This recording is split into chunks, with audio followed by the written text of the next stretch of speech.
Selamat pagi rekan-rekan kasih dalam Tuhan Yesus Kristus. Selamat pagi Indonesia. Selamat pagi Nusantara dari Sabang sampai Merauke, dari Miangas sampai Pulau Rote. Selamat juga kepada rekan-rekan yang selalu mendengar. Puji nama Tuhan, di pagi hari ini kita akan membuka Alkitab kita dan kita akan membaca dalam Amsal 3 ayat 1, tapi sebenarnya ini sampai pasal 4. Tapi saya memulainya dulu dari pasal 3. Tapi saya tidak akan karena ini berseri. Puji nama Tuhan, ya. Saya akan bacakan bagi kita semuanya. Hai anak-anakku, janganlah engkau melupakan ajaranku, dan biarlah hatimu memelihara perintahku, karena panjang umur dan lanjut usia, serta sejahtera akan ditambahkan kepadamu. Janganlah kiranya kasih dan setia meninggalkan engkau. Kalungkanlah itu pada lehermu, tuliskanlah itu pada loh hatimu, maka engkau akan mendapatkan kasih dan penghargaan dalam pandangan Allah serta manusia. Percayalah kepada Tuhan dengan segenap hatimu, dan janganlah bersandar kepada pengertianmu sendiri. 6. Akuilah dia dalam segala lakumu, maka ia akan meluruskan jalanmu. Puji nama Tuhan. Tema kita adalah berkat dan hikmat bagi orang-orang percaya. Penulis adalah seorang raja yang sangat terkenal, baik terkenal karena kekayaannya, terkenal karena hikmatnya, terkenal juga karena banyak istrinya. 300 gundik, 700 istri. Jadi sangat terkenal. Dan sebelum dia tidak ada, dan sesudah dia juga tidak ada, kata firman Allah. Nah, jadi kita bisa melihat bagaimana Raja Salomo ini mendapatkan arahan sebenarnya dari orang tuanya untuk tetap takut akan Tuhan, untuk tetap hidup seperti ayahnya, untuk benar-benar berkata dan bertindak sesuai dengan apa yang diharapkan oleh Tuhan. Nah, orang yang paling berhikmat ini menyarankan kepada kita, tentu kita ingin tahu hikmat itu apa sih, ya. Katanya hikmat itu adalah kebijaksanaan daripada Allah. Jadi kalau saya berapa katakan bahwa hikmat itu, hikmat dunia dan hikmat surgawi itu akan berbeda. Satu contoh dalam perkataan hemat pangkal kaya, itu ajaran guru-guru kita, ya, hemat pangkal kaya. Tapi ajaran firman Allah dalam Amsal juga dikatakan orang yang menabur sedikit akan menuai sedikit, orang yang menabur banyak akan menuai banyak. Itu dimana kita melakukan hikmat dunia atau hikmat surgawi, ya. Hikmat surgawi menabur sedikit menuai sedikit, tapi menabur banyak akan menuai banyak. Kalau orang katakan ada orang yang menghemat luar biasa tapi selalu kekurangan. Tapi ada orang yang menebar hartanya, tetapi selalu berkelimpahan. Nah, dari ajaran ini saya akan melihat, menyimpulkan 3 hal yang mungkin menjadi renungan kita yang paling dalam, atau menjadi renungan kita supaya kita tidak abai terhadap ajaran Tuhan, tidak abai terhadap firman Allah, tidak abai terhadap apa yang dikehendaki Allah dalam kehidupan kita. Saya beberapa hari ini menghafal Mazmur, ya, dalam, ya, satu hal yang sangat sering saya katakan itu bahwa lakukanlah yang baik bagiku Tuhan, aku akan hidup dan aku akan taat kepadamu. Bukalah mataku, itu ayat 18, bukalah mataku supaya aku bisa melihat keajaiban firman-Mu. Nah, di sini kita bisa melihat bahwa firman Allah itu sangat berpegang teguh pada firman Allah itu sangat bermanfaat bagi kehidupan kita. Dia bermanfaat untuk mengajar, memperbaiki kelakuan, dan supaya kita sesuai dengan apa yang dikehendaki oleh Tuhan. Nah, yang pertama kata firman Allah adalah ayat yang pertama. Hai anakku, janganlah engkau melupakan ajaranku, dan biarkanlah hatimu melihara perintahku, karena panjang umurmu dan lanjut usia serta sejahtera akan ditambahkan kepadamu. Yang pertama saya simpulkan adalah setia melakukan ajaran Tuhan. Jadi kalau kita setia, kita tidak akan pernah melupakan firman Allah itu. Makanya dari ujung awal sampai ujung akhir. Tapi membaca firman Allah sangat sulit dalam hidupnya. Ada orang makan 3 kali sehari, tapi baca firman Allah 3 kali sehari sangat sulit dalam hidupnya. Karena apa? Karena firman Allah itu bukan menjadi kebutuhan yang primer, dianggap itu hanya second, ya, second need. Jadi kebutuhan kedua, bukan yang primer. Kalau dia menjadi kebutuhan primer dalam kehidupannya, sama seperti dia makan. Kalau dia makan, nggak makan, ya terkecuali puasa ya. Kalau dia nggak makan, dia akan merasa lapar, atau kalau dia nggak minum merasa haus. Demikian juga kalau kita tidak makan firman Allah, jiwa kita akan letih lesu dan iman kita akan lumpuh. Ketika iman kita lumpuh, maka setan akan dengan mudah memasuki diri kita. Itu sebabnya Alkitab dari yang kita baca ini, setialah melakukan ajaran Tuhan. Karena ajaran Tuhan itu akan membawa kita bukan kepada kematian, tetapi pada kehidupan yang membawa benefit bagi kita, yang membawa keuntungan bagi kita. Kalau kita baca tadi dari pembacaan ayat 1 dan 2 itu, kita bisa lihat bahwa dikatakan dengan panjang dia akan memberikan kita ketika kita tidak melupakan ajaran Tuhan itu atau melakukan dengan setia ajaran Tuhan itu. Tuhan akan memperpanjang umur kita. Secara kuantitas kehidupan kita diperpanjang. Jadi kalau Tuhan memperpanjang umur, takut akan Tuhan akan membawa kita kepada panjang umur.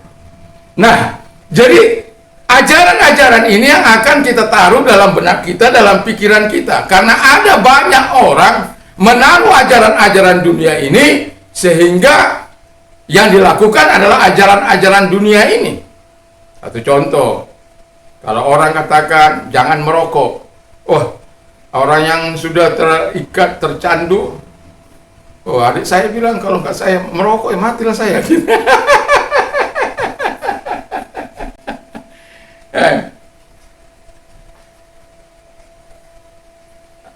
Kalau nggak minum, matilah saya gitu. Wah, susah itu. Ya. Jadi kalau kita ingatkan, mereka akan senantiasa melakukan counter, ya. Kenapa? Memang itu yang diketahuinya. Tapi bagi orang-orang yang percaya kepada Tuhan, bahwa setiap melakukan ajaran Tuhan itu yang kita terapkan dalam kehidupan kita sehari-hari. Itu yang kita aplikasikan dalam kehidupan kita sehari-hari. Sehingga kalau ada orang mau panjang umur, kata firman Allah, lakukan saja firman Allah. Hidup sesuai dengan firman Allah, takut akan Tuhan. Karena dengan takut akan Tuhan, kita tidak akan melakukan apa yang jahat. Kita juga terhindar dari perbuatan dosa, dan upahanya Tuhan memperpanjang umur.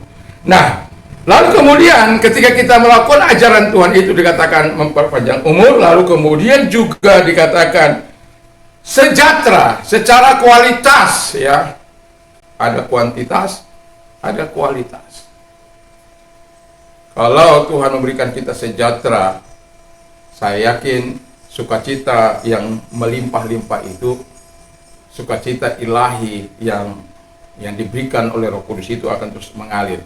Sekalipun mungkin seperti ketika saya dijarah, ya, saya tidak merasa kehilangan apa-apa, walaupun ya sedih sih sedih, tapi saya masih tetap bisa memuji Tuhan, masih tetap bisa mengagungkan Tuhan, dan masih tetap bisa bersyukur pada Tuhan. Ketika saya khotbah di Gebang, seorang tua berkata kepada saya, karena saya dulu khotbah itu pakai celana pendek, nggak seperti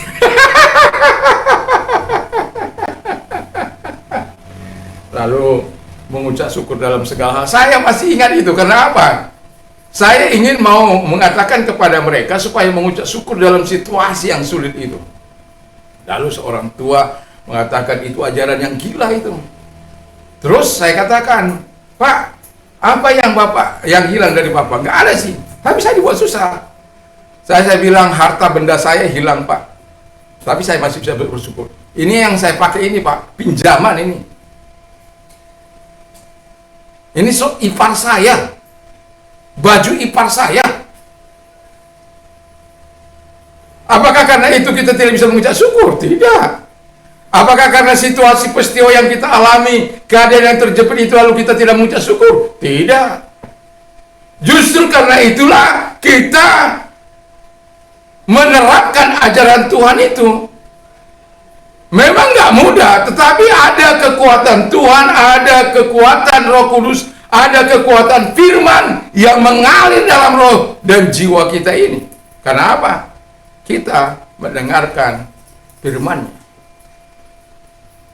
Jadi kalau sejahtera, Anda ingin sejahtera, ya setia melakukan ajaran firman Allah. Jangan hanya sejahtera, dia pikir hanya berlimpah-limpah dengan harta. Alkitab katakan, ada orang yang mengatakan sudah mempersiapkan seluruh lumbung-lumbungnya, bahwa dia akan berkata kepada jiwanya, hai jiwaku, berlimpah-limpah harta yang ada, bertahun-tahun persediaan makan sudah tersedia, bersenang-senanglah. Baru Tuhan kata, hei orang bodoh yang kaya, orang kaya yang bodoh. Malam ini juga aku akan mengambil nyawa. Itu sebabnya Tuhan katakan, buat apa seorang memiliki dunia ini kalau jiwanya binasa? Nggak ada gunanya. Jadi sejahtera di sini bukan hanya soal lahiriah yang apa, tapi dari dalam yang paling dalam itu, ya, mengalir sukacita yang sangat luar biasa. Memang Alkitab katakan kerajaan Allah bukan soal makan dan minum. Ayat ini seringkali setiap kali mau makan saya akan perkatakan. Ya, kerajaan Allah bukan soal makan dan minum, tetapi soal kebenaran, sukacita dan damai sejahtera dan sukacita dalam Roh Kudus. Jadi kalau kebenaran itu ada dalam kehidupan kita, ya maksudnya bukan karena makanan itu ada lalu kita bisa bersukacita, atau karena kita berlimpah-limpah baru kita mengalami hidup dalam kebenaran. Tidak. Itu sebabnya kerajaan Allah bukan soal kebendaan itu. Kerajaan Allah itu soal kebenaran. Kalau orang hidup dalam kebenaran, nanti karena ada Alkitab katakan bagaimana orang yang hidup dalam kebenaran itu. Kita tahu bagaimana si Raja Salomo ketika Allah satu malam datang kepada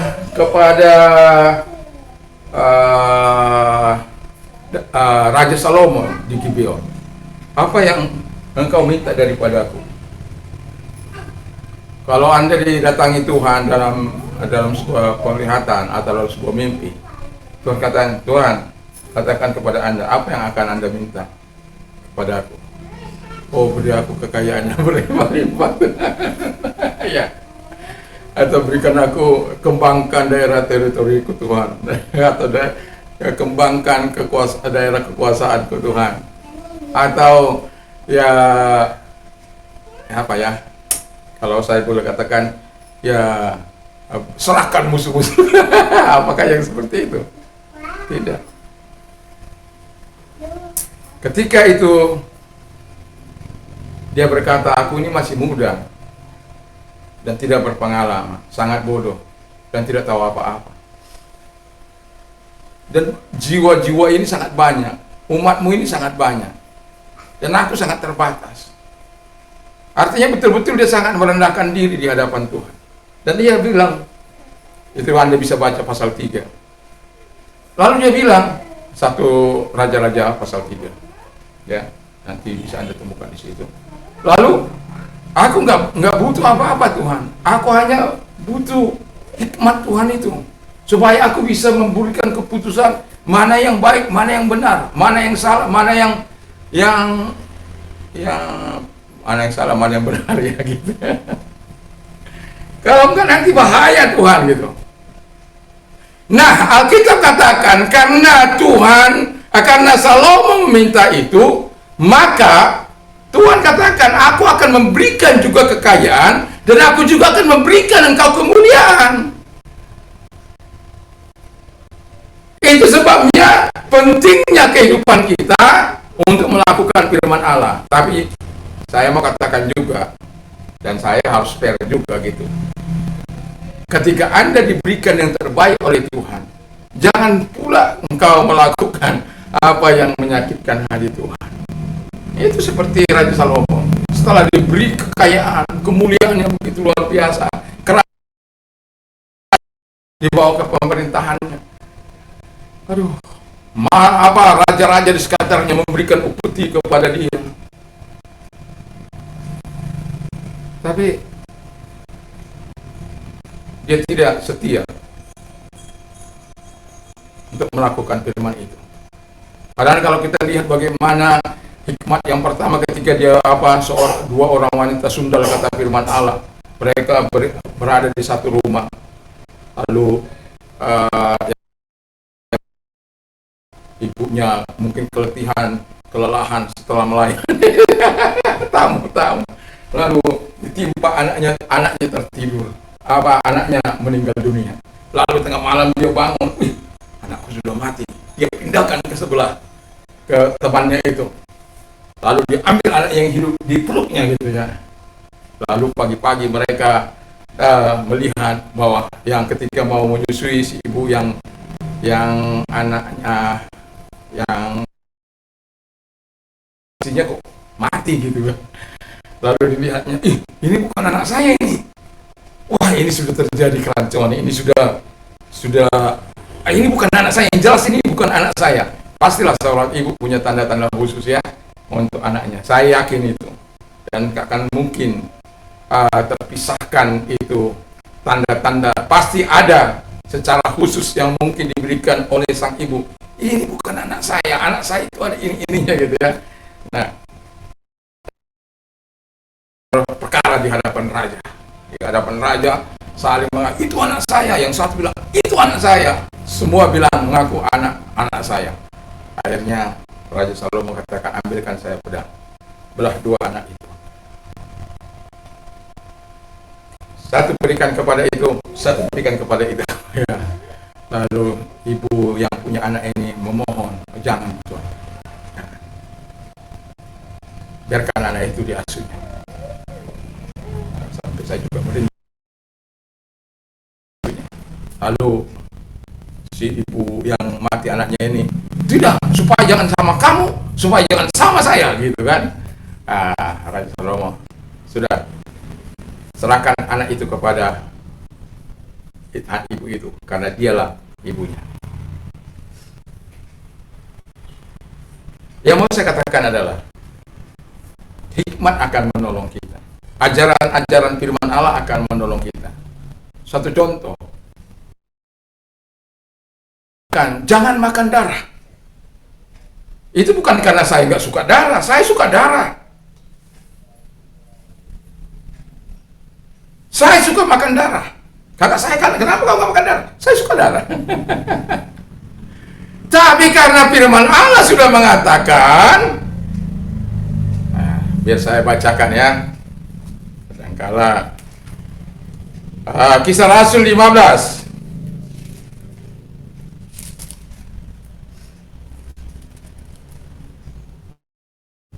Kisah Rasul 15 ayat 20, tetapi kita harus menulis surat kepada mereka supaya mereka menjauhkan diri dari makanan yang telah dicemarkan berhala, dari percabulan, dari daging binatang yang mati dicekik, dan dari darah. Bukan saya tidak suka darah, tapi Alkitab sudah bilang nggak boleh, supaya kita menghindarkan itu. Karena saya suka, tapi firman Allah melarang, ya saya harus turut firman Allah lah. Nggak mungkin saya melawan Allah, nggak mungkin saya melawan Tuhan, karena sudah Tuhan katakan jangan makan darah, karena itu soal nyawa. Jadi kalau ada orang bilang apa, sampai dibilang sama saya gereja purba kamu.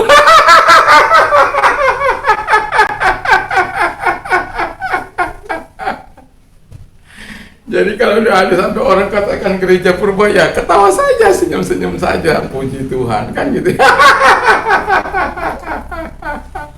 Ya, kalau gereja purba itu ya biar saja sesuai. Tapi yang penting adalah mari kita melakukan ajaran Tuhan itu. Kalau dikatakan jangan makan darah, jangan makan makanan yang sudah disembahkan kepada berhala, walaupun itu makanan yang berkualitas, yang enak-enak, kata firman Allah nggak boleh, ya nggak boleh.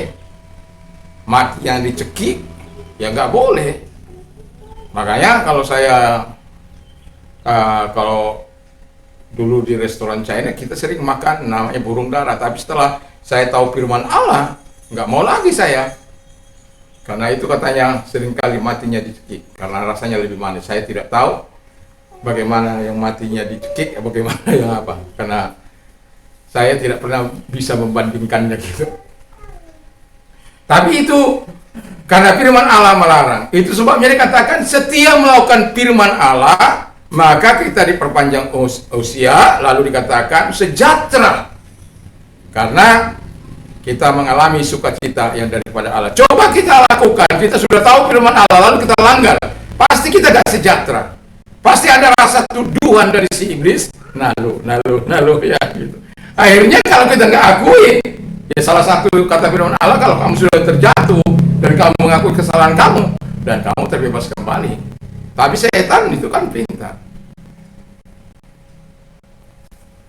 akan dia tuduh terus kita, dia dakwa kita supaya kita terus merasa bersalah. Ketika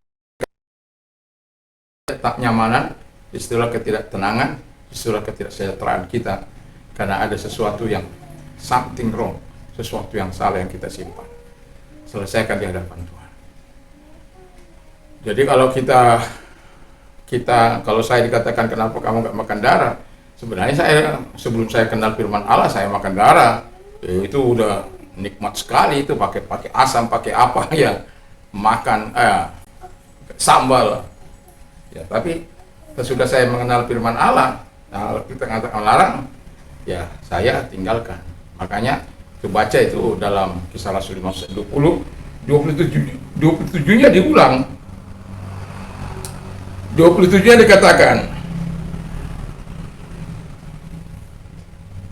ayat 28, sorry dari 27 memang, tapi saya akan baca dari 28 sampai 29. Demikian bunyi firman Allah. Sebab adalah keputusan Roh Kudus dan keputusan kami, supaya kepada kamu jangan ditanggung lebih banyak beban daripada yang perlu ini. Kamu harus menjauhkan diri dari makanan yang dipersembahkan kepada berhala, dari darah dan dari daging binatang yang mati dicekik, dan dari percabulan. Jadi kalau kamu melihara diri dari hal-hal ini, kamu berbuat baik, sekianlah selamat. Ya. Jadi saya berharap rekan-rekan saya yang ada di Sumatera, saya tidak anti mereka tapi biarkan kalau Anda tahu firman Allah ini, mari kita lakukan firman Allah. Karena itu hikmat Tuhan. Itu bukan hikmat dunia, itu hikmat Tuhan yang perlu kita lakukan dalam kehidupan kita ini. Saya tidak tahu apakah ada pengajaran itu, saya tidak tahu. Tapi Alkitab yang menuliskannya. Kalau Alkitab kita beda, ya tidak apa-apa. Tapi kalau Alkitab kita masih sama, masih ciptaan lain, lakukanlah. Puji nama Tuhan. Yang kedua kata firman Allah, kita kembali. Kerjaan saya juga sudah hilang dia. Ya. Kadang-kadang ini kita hamba Tuhan, kalau kerjaannya hilang, dia bisa bingung. Ya. Yang kedua, untung kerjaannya masih ada di sini, tapi dia jatuh. Ya, Tentunya masih ada tertulis di sini gitu loh. Yang kedua itu setia melakukan. Ya, kita lihat di ayat yang ke-3. Janganlah kiranya kasih dan setia meninggalkan engkau, kalungkanlah itu pada lehermu, tuliskanlah pada loh hatimu, maka engkau akan mendapat kasih dan penghargaan dalam pandangan Allah serta manusia. Jadi orang-orang yang mendapatkan manfaat daripada firman Allah itu, atau hikmat atau berkat dari hikmat kepada orang-orang percaya, itu karena mereka melakukan, karena mereka bukan diam. Firman Allah kalau Matius 7 ayat 24 sampai 27 sana dikatakan, setiap orang yang melakukan setiap orang yang mendengarkan perkataanku ini dan melakukannya ia sama dengan orang yang bijaksana yang mendirikan, ini saya sedang membacanya di dalam pikiran. Karena saya sedang menghafal ini. Jadi karena ada kaitannya dengan apa yang saya beritakan. Jadi yang sama dengan orang yang bijaksana yang mendirikan rumah di atas batu. Lalu, kemudian turunlah hujan, datanglah banjir. Lalu angin melanda rumah itu. Tetapi rumah itu tidak roboh karena dia sebab dibangun di atas apa itu? Batu. Tetapi setiap orang yang mendengarkan perkataanku ini tidak melakukannya, ia sama dengan orang yang bodoh yang mendirikan rumahnya di atas pasir. Dirikan rumah di atas pasir, ya, yang bodoh. Sama, ujiannya sama. Kemudian turunlah hujan, datanglah banjir. Lalu angin melanda rumah itu, sehingga rumah itu, kata firman, roboh. Dan hebatlah kerusakannya. Jadi antara yang mendengar, memang Alkitab katakan berbahagia orang yang mendengar, tapi ayat itu jangan dipotong di situ. Berbahagialah orang yang mendengar dan yang melakukannya dalam hidupnya, gitu. Jadi apapun dalam kehidupan kita, mari setia kita melakukan kasih, setia kita melakukan kebaikan. Coba satu ayat saya baca di dalam pasal yang 3, masih dalam ayat 27. Janganlah menahan kebaikan daripada orang yang berhak menerimanya, padahal engkau mampu melakukannya. Janganlah engkau berkata kepada sesamamu, pergilah dan kembalilah, besok akan kuberi, sedangkan yang diminta ada padamu. Ini kalau kita punya, ada orang yang memang butuh, tapi kadangkala kita terperangkap juga, ya. Hanya dia bukan karena kebutuhan, tapi karena untuk melakukan hal-hal yang ya tipu sana tipu sini. Tapi kata firman Allah kepada kita supaya kasih dan kebaikan tidak terpisah dari hidup kita. Barang siapa mengasihi, ia tidak lepas dari memberi. Tapi orang yang memberi belum tentu mengasihi. Tapi orang yang mengasihi sudah pasti dia suka memberi. Itu sebabnya sebagai orang percaya, mari kita dengan setia melakukan kasih. Sebab apa? Tuhan sudah lebih dahulu mengasihi kita, melakukan yang terbaik dalam kehidupan kita. Semua apa yang Tuhan anugerahkan ini. Makanya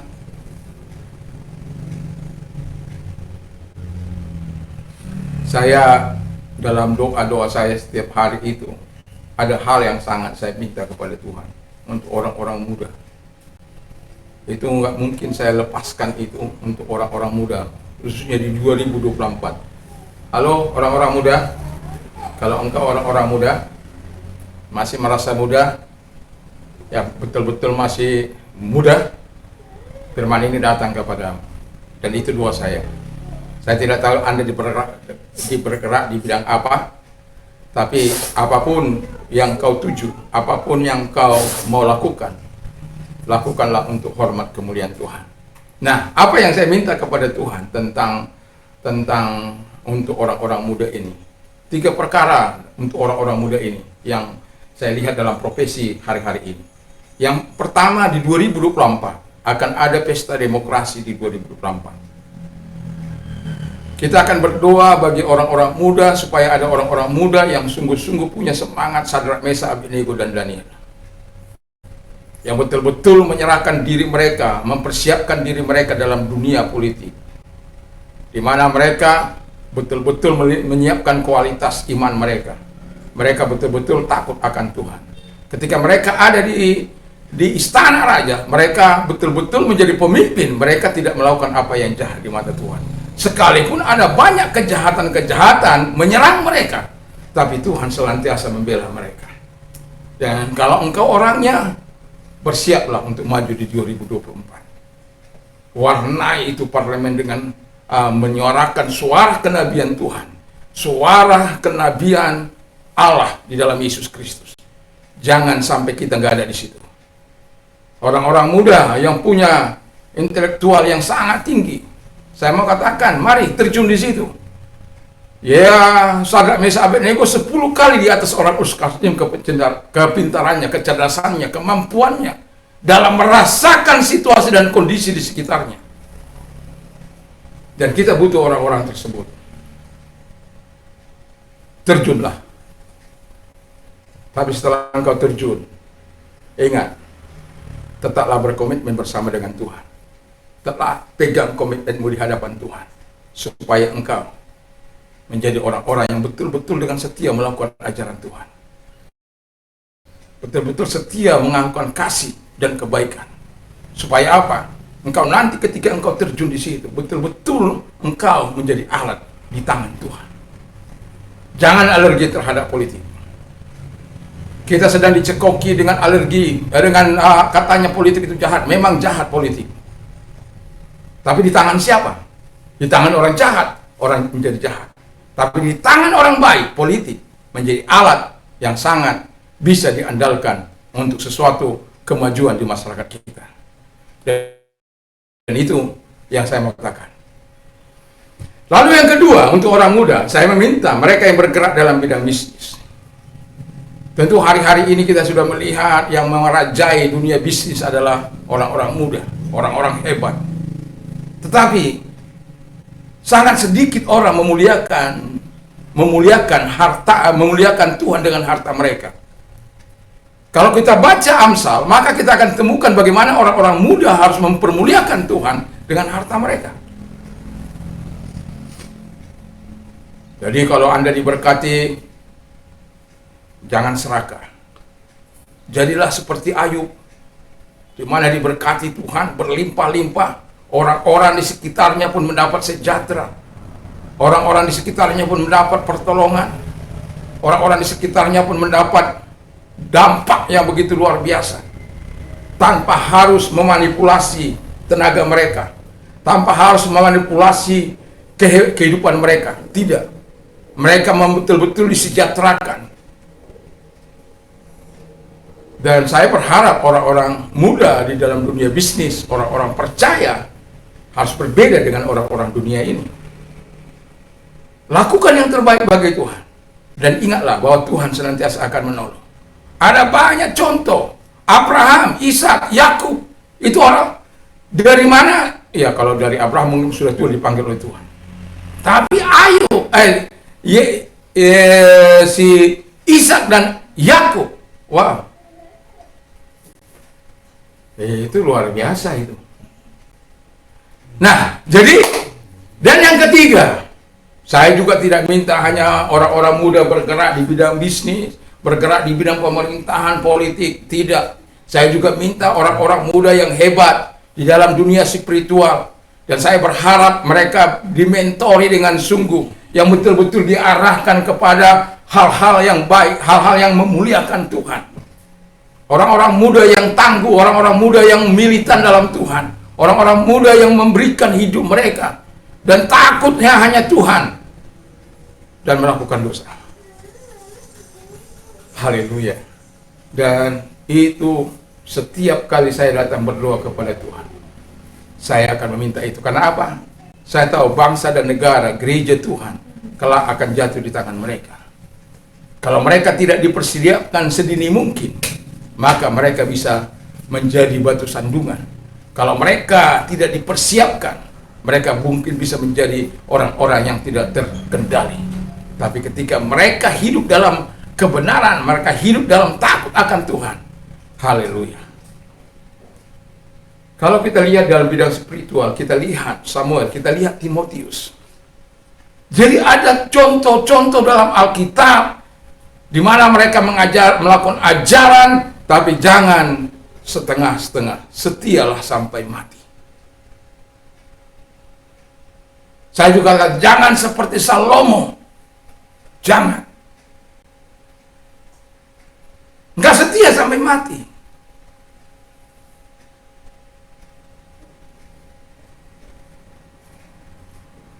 Ya, kalau masih seperti Daud, masihlah ya. Walaupun ada banyak gelombang yang, tapi dia dalam suasana yang kebatinan yang bertobat kepada Allah dengan sungguh. Makanya dari generasinya akan lahir sesuatu yang sangat luar biasa. Jadi janji Tuhan itu ya dan amin. Allah akan konsisten melakukan firman Allah terhadap orang-orang yang melakukan firman-Nya. Dan Allah akan konsisten menepati janjinya kepada orang-orang berpegang pada janji itu. Minggu yang lalu kan saya katakan bagaimana hak-hak istimewa kita sebagai orang percaya, kita menjadi anak-anak Allah. Sebagai orang yang menjadi murid Kristus, kita diperintahkan untuk tetap berada dalam firman Allah itu. Sebagai sahabat Kristus, kita diperintahkan untuk taat terhadap melakukan perintah-perintah dari sahabat kita. Sebagai teman sekerja, kita akan melakukan perkara-perkara yang jauh lebih besar daripada apa yang dilakukan oleh Yesus Kristus. Dan itu kata janji, itu jadi firman Allah. Yohanes 14 ayat 12 sampai 14 itu. Jadi Tuhan yang berjanji. Lalu kemudian sebagai ahli waris, anak-anak sebagai ahli waris, hak yang istimewa itu kita mewarisi janji-janji Bapa. Janji pada firman Allah itu. Dan kemudian kita di bumi ini kita menikmati segala warisan firman Allah itu. Dan kemudian surga yang mulia. Gunakan hak-hak istimewa Anda sebagai anak yang diberkati oleh Tuhan. Puji nama Tuhan. Jadi, kita kembali ke laptop. Jadi di sini kita bisa melihat supaya kasih Tuhan itu kita bisa lakukan, dan kebaikan Tuhan itu sekecil apapun kebaikan yang kita bisa lakukan. Saya melakukan kecil itu, melepaskan air dari keran orang-orang yang memakai, kecil itu. Di sana, walaupun itu lebih besar dari tempat saya sekarang ini, orang bisa menikmati buah dan apanya segalanya. Rumahnya lebih besar, gratis lagi. Kenapa? Saya sudah merasakan hal-hal yang luar biasa dari Tuhan, hal-hal yang nikmat dari Tuhan. Bukan berarti saya nggak pernah susah, bukan berarti saya tidak pernah mengalami masalah, bukan. Ada masalah, itu bagi saya melihat kepada Tuhan. Saya katakan, ini kesempatan Tuhan untuk melakukan mujizat. Ini kesempatan Tuhan untuk melakukan hal-hal yang baik. Kenapa? Allah itu mengasihi dan mau melakukan hal-hal yang baik bagi kita ketika kita betul-betul hidup menerapkan kasih itu dalam kehidupan kita sebagai orang yang percaya. Memang tidak mudah. Tapi sama katakan, mari kita terus melakukan yang baik. Kalau kita bisa share dengan ilmu kita, kita tidak akan kehilangan. Justru kita dibuat semakin semangat untuk belajar dan belajar. Setidak-tidaknya kita dapat memberikan impartasi kepada generasi kini untuk hidup dalam terang dan firman Allah. Nah, lalu yang dikatakan oleh firman Allah, kalau kita melakukan itu, maka kita akan mendapat penghargaan, kata firman Allah. Saya akan bacakan dulu. Maka engkau akan mendapatkan kasih dan penghargaan dalam pandangan Allah serta manusia. Haleluya. Jadi kalau engkau melakukan kasih, kasih tidak akan lepas dari hidupmu. Pasti. Penghargaan tidak akan lepas dari hidupmu. Saya yakin dan percaya ketika orang yang miskin itu Anda tolong, saya tidak tahu dia akan berkata apa-apa. Mungkin hanya bisa luapan air.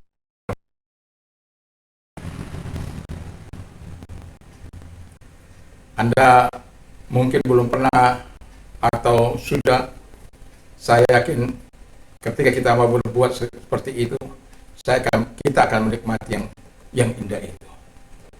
Ketika orang dalam keadaan tidak punya apa-apa datang kepada kita, lalu kita tolong, hanya derayan air mata yang terjadi. Lagi berkata-kata. Tapi hanya kita bisa tinggal menepuk-nepuk dia. Sudah. Tuhan kiranya menolong engkau. Tuhan kiranya memberkati engkau. Mari. Kalau kita melakukan kasih, melakukan kebaikan, kasih dan kebaikan tidak akan terlepas dari kita. Kalaupun ada orang-orang yang mencoba berniat jahat, itu Tuhan akan melakukannya untuk maksud yang baik bagi kita. Percaya. Masih ingat itu si Yusuf yang mendapat kasih karunia di hadapan Tuhan. Wah, luar biasa itu. Di mana saja dia dimasukkan, mau dibunuh oleh saudaranya yang lain bilang, wah masukkan aja sumur. Masuk sumur, diangkat pada orang saudagar, dijual kepada Midian, lalu kemudian dijual lagi pada Potifar, difitnah oleh karena istrinya bergairah kepada dia, difitnah begitu luar biasa, dimasukkan penjara, dan pada akhirnya masuk kepada istana. Dan di istana dia adalah orang, kalau boleh saya katakan dia adalah orang nomor 1 sebenarnya, karena tidak ada seorang pun yang bergerak. Kelebihan dari Firaun itu hanya itu saja. Tak ada seorang orang yang bergerak dan melakukan apapun terkecuali perintah daripada Yusuf. Tapi memang dia bertanggung jawab, bukan orang yang arogan, bukan juga orang yang menyalahgunakan posisinya, bukan. Tapi dia betul-betul bertanggung jawab, sekalipun dia diberikan kekuasaan yang sangat tinggi. Ini ada orang diberikan kekuasaan yang sangat luar biasa, justru membunuh. Kasihan dia. Diberikan jabatan yang begitu luar biasa, tapi kemudian mental tempe. Kita berdoa supaya tidak ada lagi orang-orang yang seperti itu. Tapi saya berdoa juga supaya dia bertobat. Penyesalan selalu datang terlambat. Tidak pernah penyesalan, oh iya aku menyesal dulu, nggak ada itu. Oh aku membunuh, nggak, menyesal dulu. Kalau orang menyesal dulu, dia nggak akan jadi membunuh. Kenapa? Masa gara-gara itu aja aku membunuh dia? Masa gara-gara kecil saja aku harus jadi pembunuh? Reputasi saya ini loh, pangkat saya ini loh. Masa saya gara-gara itu saya harus membunuh? Terlalu kecil lah. Semua sudah saya dapat dari Tuhan. Tapi kalau dia tidak merasakan apa yang diberikan Tuhan itu kepada dirinya, siapa lu? Siapa lu? Kesombongan, arogansi, itu sebabnya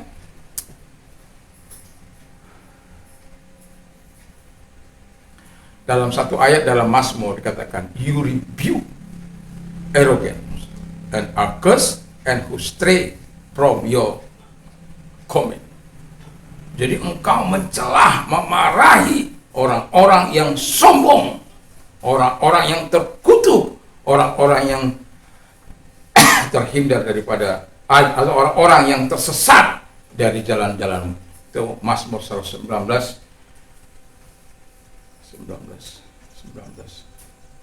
ya, ayat 22 ya. Tapi saya buka aja lah Kadang-kadang pengingat ini apa? Nah, kan salah kan? Ayat 21-nya. Ya, jadi ayat 21-nya, ayat 21, 22-nya, remove from me scorn and contempt, for I keep your law. Jadi saya sedang menghafal, saya mau menghafal Mazmur 119 ini. Saya sudah dapat 32 ayat dalam 2 hari, makanya setiap apa itu saya terus perkatakan terus, walaupun tepat posisinya kadang-kala seperti tadi itu, tapi masih ingat kata-katanya. Tapi saya tidak akan menyerah, saya akan dari alif, bet, gimel, dalet sampai nanti ke huruf terakhirnya. Tahu ya. Ya. Saya berharap bisa.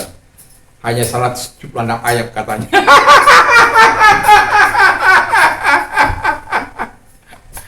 Karena setiap apa itu huruf bahasa Ibrani itu hanya 8. Jadi 8. Ya, masih sampai dalet ya. Dalet. Mau masuk ke Hey, ya, ya saya berharap gitulah, ya. Kalau kita pelan-pelan, ya. Makanya sebelum saya tidur itu saya bawa Alkitab saya perkatakan itu sampai saya tertidur. Jadi saya nggak tahu kapan saya tertidur itu. Tapi setelah saya memperkatakan itu atau setidaknya saya mengucap syukur kepada Tuhan, sampai tertidur. Ya.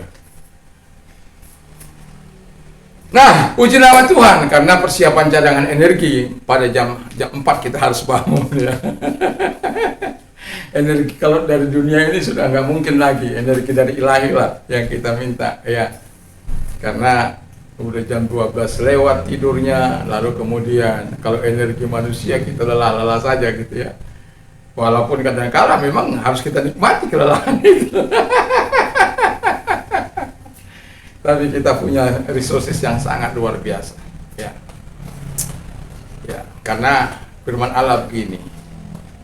The tongue has power of life and death. Jadi lidah itu memiliki kuasa untuk kehidupan dan kematian. Of those who love it will eat its fruit. Jadi barang siapa memakannya akan memakan buahnya. Jadi saya mau memakan buahnya yang baik. Makanya saya akan perkatakan yang baik. Perkataan yang baik itu adalah firman Allah, hikmat Allah dalam kehidupan kita sebagai orang yang percaya. Dan yang terakhir, kata firman Allah yang kita baru hafalkan ini, yang ketiga adalah percaya kepada Tuhan. Nah, masih ingat have faith in God itu ketika dari Betania Tuhan datang melihat sebuah pohon ara, lalu kemudian lapar. Lalu dia datang ke sana, dia harapan dia akan memakan buah itu, buah arah pada waktu itu. Tapi alangkah kecewanya dia, walaupun kata firman Allah itu bukan buah pohon musim pohon arah, tetapi dengan apa yang gambarannya begitu luar biasa, Yesus mendapatkan makanan dari situ, tapi pada akhirnya dia tidak mendapatkan apa-apa. Lalu Tuhan mengutuk pohon itu. Dan besok pagi mereka pagi-pagi sekali lewat lagi dari pohon itu. Petrus ingat, guru lihat, pohon yang kau kutuk itu sudah mati. Dari akar-akarnya lagi. Wah, luar biasa ini. Masa mungkin satu malam bisa begitu? Dari akar-akarnya lagi. Yesus bilang kepada dia, Jesus answered and said, have faith in God. Milikilah iman dalam Tuhan. Artinya, kepercayaan kita itu kepercayaan yang sungguh-sungguh kepada Tuhan. Siapa yang bisa menilai kesungguhan hati kita? Enggak ada seorang pun. Istri Anda tidak bisa, anak Anda tidak bisa, orang lain nggak bisa. Yang bisa menilai Tuhan dan engkau sendiri. Dan ketika iman kita itu terjadi, betul-betul Iman kepada Allah, kepercayaan kita, karena kalau dalam bahasa iman itu aman, ya. Jadi kalau Anda beriman itu berarti Anda aman, ya. Bahasa Ibrani-nya aman. Iman aman. Kalau ada iman, aman dah semuanya. Kalau dikalokasikan dalam bahasa Indonesia, pistis. Itu bagaikan dua sisi mata uang, iman dan percaya, nggak bisa terpisahkan itu. Nah, supaya aman.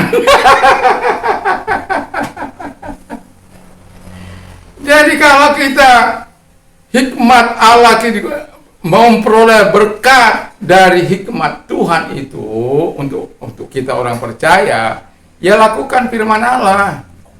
Percaya pada firman Tuhan, percaya pada Tuhan. Supaya apa? Kita bisa menikmati apa yang dijanjikan oleh Tuhan itu.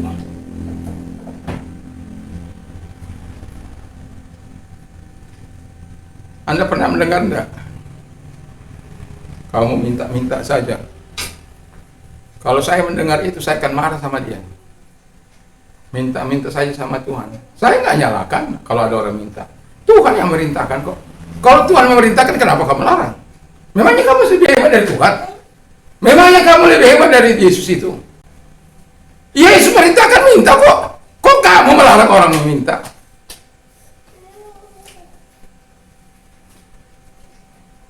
Memangnya kamu siapa? Melarang orang untuk meminta. Kita hanya lakukan firman Allah, lakukan saja. Kalau dilakukan, sembah Tuhan, sembah Tuhan. Kalau Tuhan katakan minta, ya minta. Kalau Tuhan katakan sembah, sembah, percaya, percaya. Itu saja. Simple. Jadi melakukan apa yang diperintahkan Tuhan. Kalau diperintahkan meminta, ya meminta. Kalau diperintahkan bersyukur dalam segala, ya bersyukur. Jangan pula karena orang meminta lalu nggak bersyukur, ya salah lagi kan gitu. Tapi jangan Anda larang orang meminta kepada Tuhan. Tidak ada hakmu, nggak ada melarang orang meminta kepada Tuhan. Ada kamu siapa? Kalau Tuhan saja Bapa saya yang di surga itu memberikannya, apalagi kita ini, siapa kita? Yang penting kuncinya adalah lakukan firman Allah itu, supaya berkat dari hikmat itu kita rasakan, benefitnya kita rasakan dari apa yang kita lakukan. Karena firman Allah ketika kita melakukan, ayat saya bacakan, percaya kepada Tuhan dengan segenap hatimu dan jangan bersandar kepada pengertianmu sendiri. Akuilah dia dalam segala lakumu, maka ia akan meluruskan jalanmu. Jadi kita tidak, kalau kita percaya, tidak bisa mengandalkan diri kita, tidak juga bisa mengandalkan orang lain, tidak juga harus mengandalkan orang bangsawan, tidak.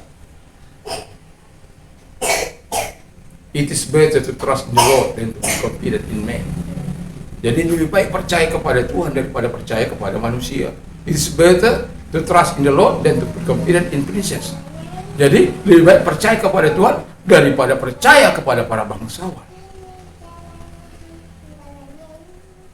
Ya, itu kata firman Allah. Jadi kita sebagai orang yang percaya, mari kita hidup melakukan firman Allah. Percayalah apa yang dikatakan oleh Tuhan. Percayalah percayalah kita kepada Tuhan. Karena banyak orang tidak percaya lagi hari-hari ini. Satu contoh. Kalau Anda sakit, apakah Anda menyerahkannya pada Tuhan apa? Buat apa lagi saya serahkan? Ada obat kok. Saya tidak anti obat, enggak. Kalau Anda percaya obat itu menyembuhkan Anda, ya harusnya Anda menyerahkannya ke dalam tangan Tuhan. Itu yang mau saya bilang. Sudah sakit, ada obat, nggak perlu berdoa. Ada berdoa, ada obat. Dia lupa bahwa kalau Tuhan tidak memberkati obat itu, bagaimanapun saktinya dia. Coba Anda bayangkan kalau Anda sakit lalu minum obat yang sakti, lalu disertai dengan doa yang sakti. Ini Ya. Doa orang yang benar sangat besar kuasanya. Ini di bawah salib ini. Nah, ini dia. Ya, itu bukan sembarangan ini. Salib ini bukan kokoh ini. Ini tapi salib ini nggak ada artinya ini. Nggak ada artinya. Kalau salib Kristus itu nggak tinggal dalam hati kita, makanya Tuhan katakan, whoever desire to come after me, let him deny himself, menolak dirinya, and take up his cross, dan memikul salibnya, and follow me, dan mengikuti aku. Itu Lukas 9 ayat 23. Nah, kalau ini nggak salah ini. Kalau yang baru kita hafal itu. Ya kadang-kadang ketukar dia ya. Tapi nggak apa-apa. Karena saya meyakini yang alami dulu datang baru yang rohani. Saya meyakini firman iman timbul dari pendengaran firman Kristus. Itu sebabnya kenapa saya harus menghafal ayat tiap-tiap hari. Kenapa saya harus memperkenalkan firman Allah tiap-tiap hari. Karena saya tahu ketika saya mendengar firman Allah, saya sendiri dibangkitkan oleh iman firman itu. Saya sendiri mengalami kekuatan dari firman itu. Itu sebabnya saya tidak jenuh untuk memperkatakan firman Allah tiap hari. Saya tidak bosan memperkatakan firman Allah tiap hari. Karena saya tahu iman timbul dari pendengaran firman Kristus. Iman tidak dikatakan timbul dari mendengar berita-berita. Iman timbul dari pendengaran radio. Tapi kalau Anda kaset firman Allah yang Anda dengar, itu masih boleh lah. Nah, artinya mau saya katakan, ketika kita percaya kepada Tuhan, kita juga harus percaya pada firman Allah. Dan kita juga tidak boleh melakukan dengan kekuatan kita. Supaya apa? Tuhan meluruskan jalan kita. Jadi ketika Tuhan meluruskan jalan kita, ya kan kata firman Allah, do not swerve to the right or to the left. Ya. Di pasal berapa itu? Nah, ini baru tadi pagi ini saya temukan. Tapi saya berharap, jadi jangan menyimpang ke kanan atau ke kiri. Semoga saya dapat sepertinya masih dalam Amsal ya, yang saya baca ini. Karena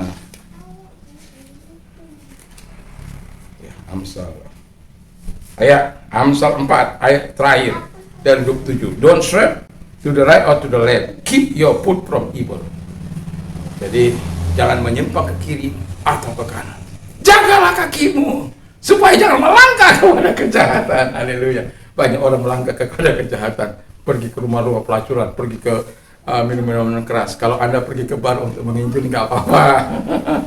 Tapi kalau Anda pergi ke bar untuk minuman keras, aduh, jangan kakimu membawa engkau kepada kehancuran. Jangan juga mulut membawa engkau kepada kehancuran. Makanya firman Allah katakan begini, above all this, di atas semua ini. Jadi di atas semua ini, guard your heart. Jagalah hatimu. For it is the wellspring of life. Karena dari situlah terpancar sumber kehidupan. Anda bisa percaya kepada Tuhan dengan sungguh kalau hati Anda terjaga dengan baik. Anda percaya terhadap firman Allah dan melakukannya dengan setia karena Anda menjaga hati Anda dengan baik. Anda bisa melakukan kasih dan kebaikan karena Anda menjaga hati Anda dengan baik, dengan firman itu. Dan kalau itu terjadi, makanya sering saya katakan, pertobatan sejati akan melahirkan iman sejati. Pertobatan yang sejati akan melahirkan iman yang sejati. Dan iman yang sejati itu hanya bisa diwujudkan dengan menjaga hati yang tulus dan murni di hadapan Allah. Dan kalau kita mau memiliki kepercayaan yang sungguh kepada Allah dengan kadar iman yang dikehendaki oleh Allah, jagalah hati kita. Supaya ketika kita menjaga hati kita, ya ini yang mau saya katakan.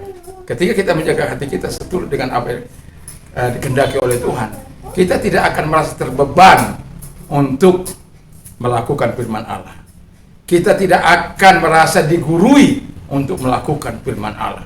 Kita tidak akan merasa didikte untuk melakukan apa yang dikehendaki oleh Tuhan. Tidak. Tapi dengan sukacita, dengan senang hati, dengan gembira, karena dia tahu di balik semuanya itu manfaat yang akan dia peroleh adalah untuk dirinya.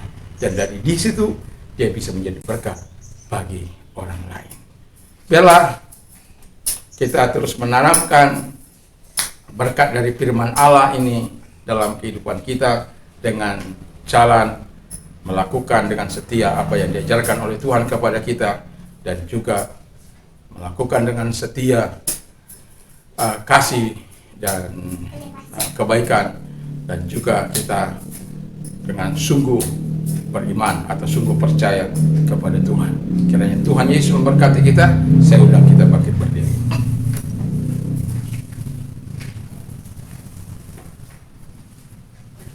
Kami bersyukur, berterima kasih kepadamu Tuhan, karena saat ini kami bisa mendengarkan firman Allah.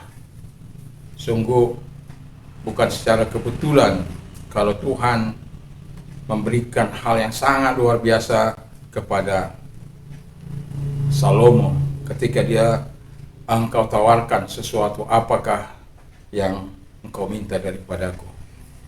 Dia tidak meminta kekayaan, dia juga tidak meminta musuh-musuhnya, dia juga tidak minta kemuliaan, tapi dia minta hikmat-Mu Tuhan. Dan hikmat itulah yang menghantar dia kepada kelimpahan yang sangat berlimpah-limpah itu. Walaupun kami harus mengatakannya juga Tuhan, dari situ dia tidak kuat untuk melimpahnya. Dan itulah sebabnya kami berdoa ketika kami dilimpahi oleh berkat yang daripada Tuhan, oleh kemurahan Tuhan. Karena hikmat yang mengalir dalam kehidupan ini, Tuhan, kami tetap on the track. Kami tetap berada pada jalur-Mu. Kami tetap fokus kepada Engkau Tuhan. Terima kasih Bapa di surga, berkatilah firman-Mu, berkati kami semuanya yang sudah mendengarkan, berkati juga para pemirsa. Terima kasih Bapa di surga, di dalam nama Tuhan Yesus Kristus kami bersyukur dan kami berdoa. Dan kami juga berdoa bagi pemimpin bangsa kami ini Tuhan. Diberkatilah presiden kami dan wakil presiden dalam menangani situasi kondisi politik yang ada dan inflasi yang ada Bapa di surga. Ekonomi masyarakat boleh berputar dengan baik dari Sabang sampai Merauke, dari Miangas sampai Pulau Rote. Para gubernur, wakil gubernur, para bupati, wakil bupati, wali kota, wakil bupati, wali kota, Tuhan memberkati mereka untuk menolong sehingga ada sinergi antara pemerintah pusat dan daerah untuk menolong masyarakat yang saat ini dalam keadaan sulit ini Bapa di surga. Tapi kami tetap yakin dan percaya pemeliharaan Tuhan bagi kami orang-orang yang percaya kepada-Mu. Kami tetap yakin dan percaya ada selalu jalan keluar bagi orang-orang percaya kepada-Mu Tuhan. Terima kasih Bapa di surga, terima kasih. Dan biarlah terus Tuhan memberkati Indonesia dari Sabang sampai Merauke, dari Miangas sampai Pulau Rote. Gereja Tuhan dimanapun ada, Tuhan berkati, Tuhan tolong semuanya di dalam nama Tuhan Yesus Kristus. Dan kami juga berdoa Tuhan Bapa di surga, biarlah Allah menyatakan kebaikan dan kemurahan Tuhan bagi gereja Tuhan di mana saja bisa menjadi saluran berkat Tuhan.